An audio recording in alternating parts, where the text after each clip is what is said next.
পাড়ার গরুর গাড়ি, বোঝাই করা কলসি হাঁড়ি।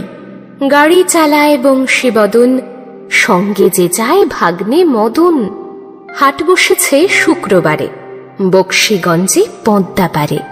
জিনিসপত্র জুটিয়ে এনে গ্রামের মানুষ বেচে কেনে।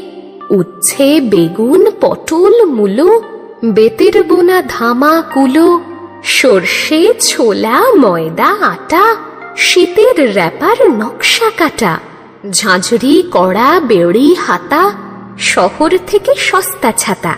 কলসি ভরা এখো গুড়ে, মাছি যত বেড়ায় উড়ে। খড়ের আঁটি নৌকো বেয়ে আনলো ঘাটে চাষির মেয়ে। অন্ধ কানাই পথের ওপরে গান শুনিয়ে ভিক্ষে করে। পাড়ার ছেলে স্নানের ঘাটে জল ছিটিয়ে সাঁতার কাটে।